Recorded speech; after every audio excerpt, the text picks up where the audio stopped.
So do you have to deal with bad clients in your line of work? I believe you do, because in my years of entrepreneurship, making over 1,500 videos and building more than 400 marketing campaigns, I've experienced some really bad ones. So in part 1 of this worst client series, which is the previous video, I shared my experience with 3 types of clients: the no respect at all, the know it all, and the not around at all. So in part 2 here, hold on to your seats as I complete my rants, the last 2 types of the worst clients I've encountered. Hey, I'm Differenter Colin, and this is My Thoughts Season 3.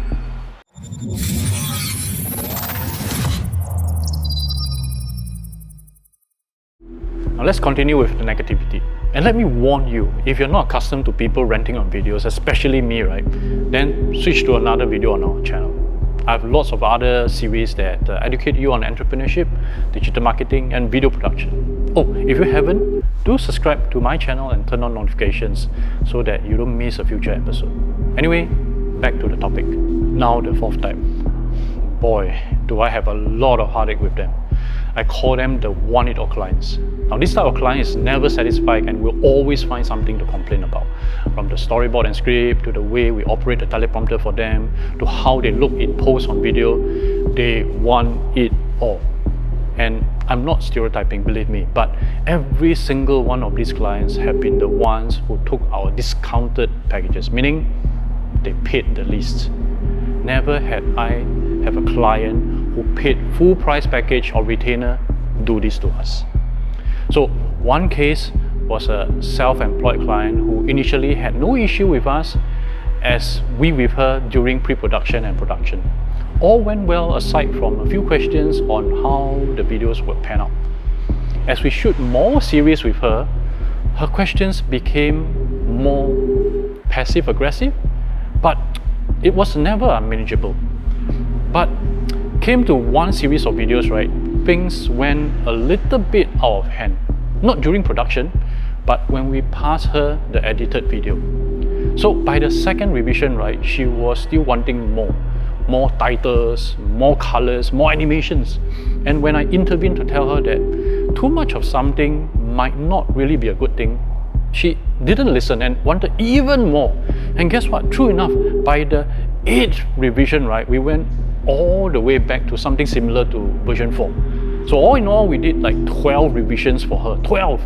And even so, I had a feeling that she wasn't completely satisfied with the version 13 video that we have sent to her, and she accepted eventually.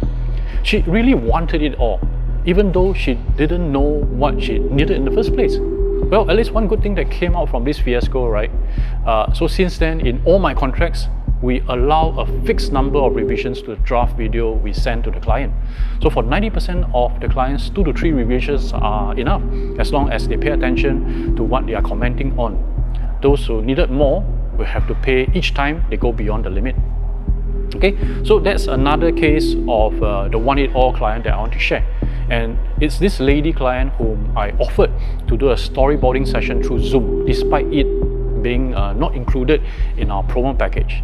Now mind you, it was only a $600 package, if you really want to know, which means I shouldn't be involved in the first place. But I thought it was important enough that I got to know more about her, so a Zoom session was conducted for around an hour. Now the session was recorded, so I could know how she talked, how she gestured, and how her postures were.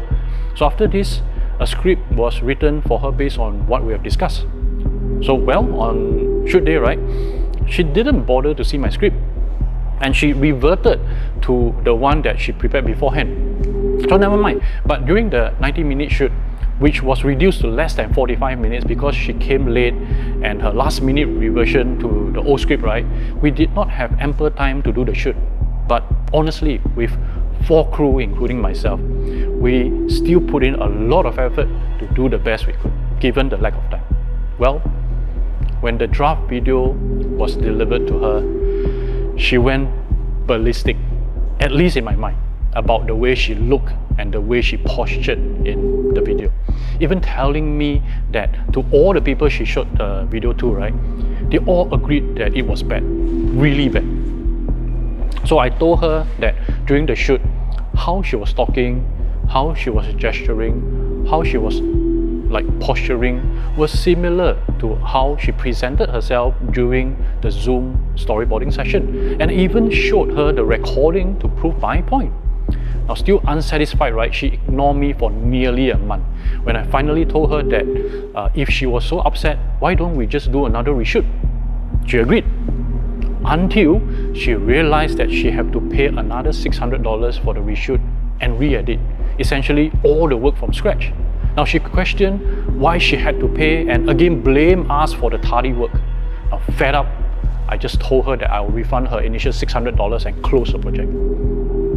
I think you can clearly sense my blood boiling when I tell this story. Frankly, I've experienced at least another 2 to 3 of such clients who want it all, having really high standards of expectations, but they may not have a clear understanding of what is realistically achievable, especially at the price that they have paid. Yes, perhaps if she had paid for the full price, I would have agreed to a reshoot and a re-edit. But in the first place, right, I have already offered services over and beyond our promo package. Perhaps, just perhaps, this type of client may also have negative experience in the past, maybe not entirely related to our shoot, and they may become difficult to please as a result. Or I'm speculating here, this type of client may have personal issues that are impacting their ability to be satisfied with the work. Some friends even told me that because these clients have lost touch with reality, like they haven't seen themselves talk in real life in the mirror without extensive filters on the phone, that they have a skewed perception of how they look and how they talk. Anyway, how did I deal with her? Well, these clients make my blood boil, but oddly, they are not the most difficult to deal with. Now, to me, it's important to remember that this type of client is not a reflection of our work, but rather a reflection of their own issues. The best way to deal with this type of client is to establish clear communication and set realistic expectations from the beginning. Like, for example, if there was a reshoot, I would constantly show them how they look on the monitor. Or better yet, get a close friend of theirs to be with us behind the camera. So what happens when it comes to their complaints when the job is done?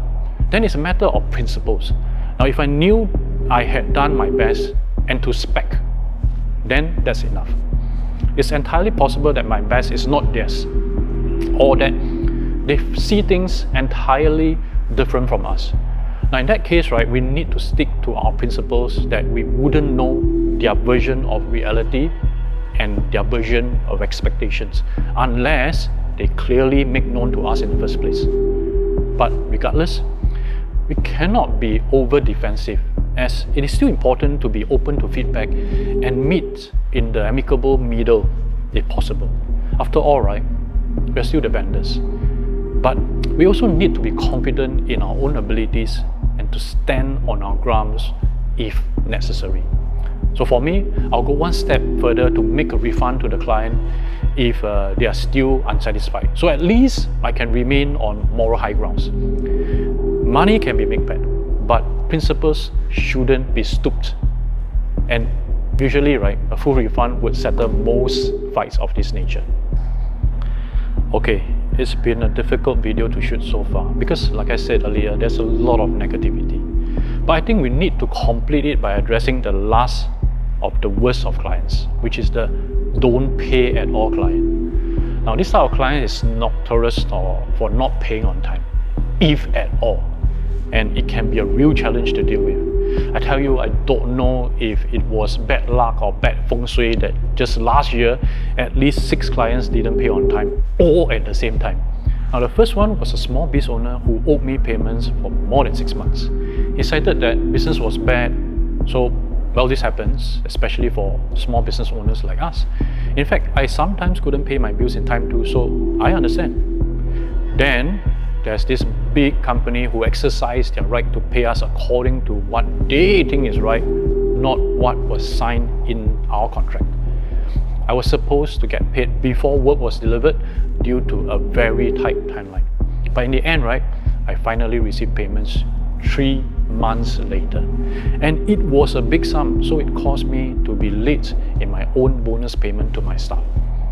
And there are other clients in between whom, because they are busy or forget about their emails or messages after they read them, right, they drag payments for weeks after they are due.